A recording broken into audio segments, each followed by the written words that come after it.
My name's Tim Thurston from Team I, and I'm talking with Jamie Martin of Correct Careers Coaching, and we're discussing the very important aspects of onboarding.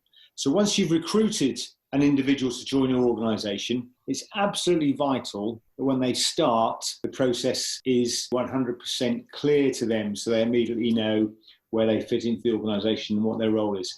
As a sales trainer who worked for me once said, on the first day of someone's career with us, all we want them to do and feel is that they are working in the best possible place that they could have chosen to work, and they go home and they tell their friends and family what a wonderful place it is.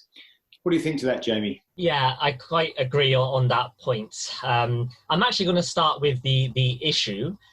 This is a study done a few years ago where 22% of staff turnover occurs within the first 45 days from the start date of the employee's employment.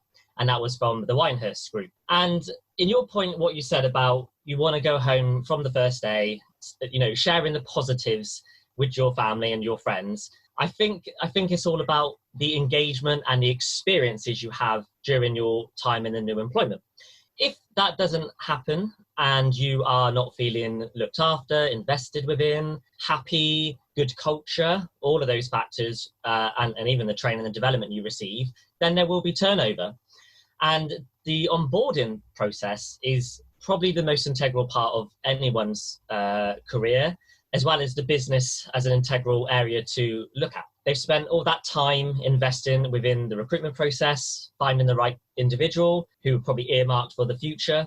And if they do not support them, probably more so on their first day, that employee will not feel engaged and feel like they want to stay with that type of business. So I've had quite a few experiences myself as a manager, but not only that, as a recruiter of working with companies. And I know at your level, Tim, managing director, you've taken people on board.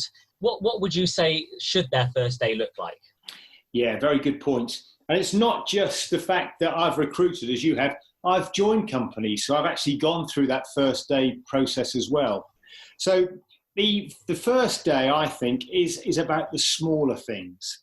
It's making people feel comfortable within the organisation. You've got to understand a culture of an organisation when you join it, and of course that's going to take an awful long time to do. And you're not expected to fully understand your role on day one either, in my opinion. So it's making people feel comfortable. It's the little things. How do I get a cup of coffee? Where's my workplace? What do I do if my IT's not working?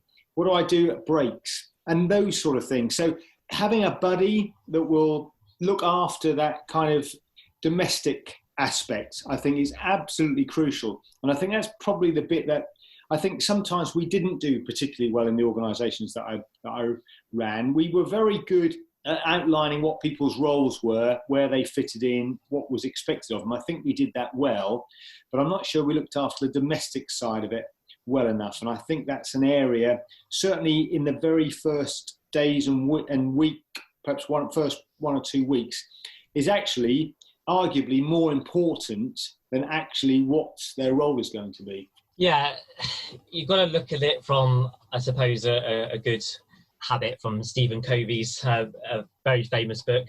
What is the end in mind?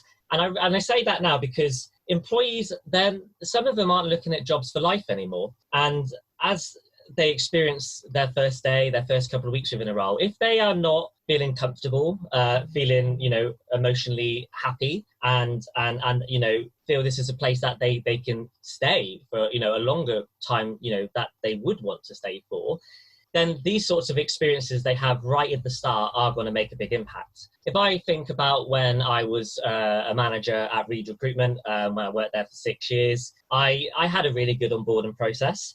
And I remembered what my experience to give back to the team I recruited for.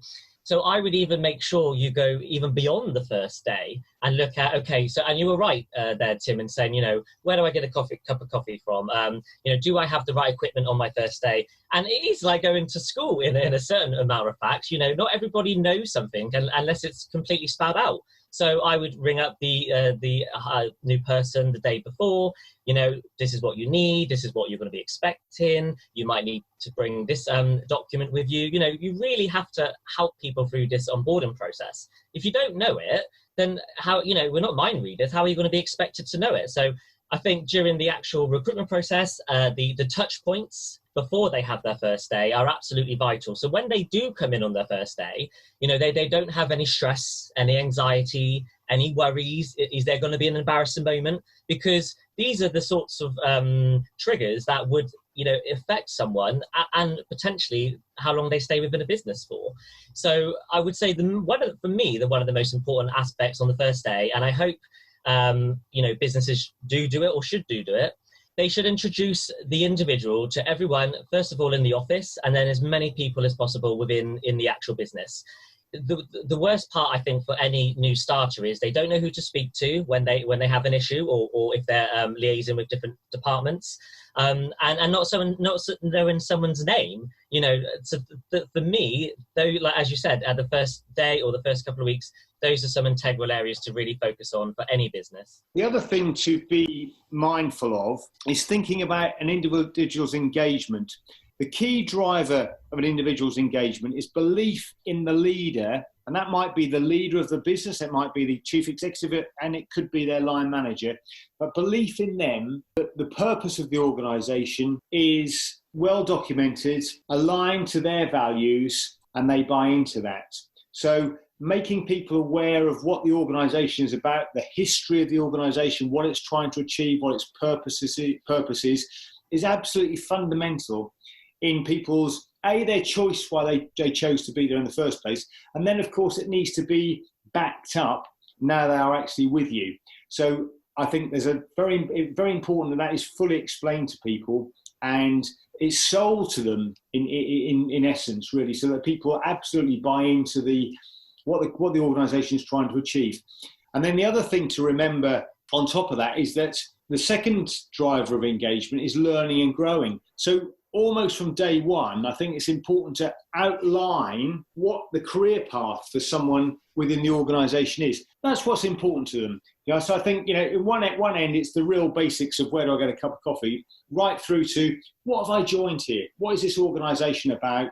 How am I going to be able to contribute to it and learn and grow? Yeah, and I'll agree with that as well as pick up on another point. Hopefully, a lot of that information there about the career and the job and the company would be explained during the recruitment process, but you can't bank on it. So as the employee starts on their first day or during their 6 month, shall we say, probationary period, if that information was not completely accurate or correct, and then they would find that something is different actually working for the company, then that is going to have probably a sour taste in their mouth.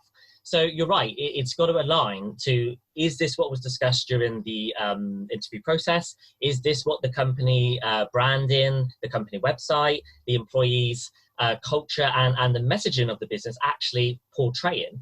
So when the employee does start within the business, they can really experience and trust that the information was authentic, that they took on board during the recruitment process, and that they have joined the company that they wanted to join, mostly for the vision, the values, and the culture. Absolutely. So as we bring this discussion to a close, Jamie, what are your top tips for onboarding someone into your organisation? I would say definitely, first of all, put yourself in their situation. And I think that goes for any type of situation, to be honest. What would you expect for you on your first day as a leader or as a manager? And make sure you give that to your new hire. Make sure that there's some sort of checklist or toolkit. And so you are ticking off all the boxes and that they have everything they need, and ask them the questions, is there anything else you should be expecting on your first day, or anything more we can provide you to take home with you, within the first couple of weeks, and really invest within that new hire. Because the new hire, apart from the cost of replacing someone in recruitment, you've got to think of other areas. If your employees in the business stay with you for a long period of time, it's naturally going to be more productive, and they're going to build their own customer base. They will give you good employee reviews, and that will go onto platforms such as Glassdoor, which is effectively going to attract other people to your business. And I personally believe you should invest in some employee engagement surveys or software, and really check in with your employees, not just focus on their first day or their first couple of weeks or the 6 month probationary onboarding period.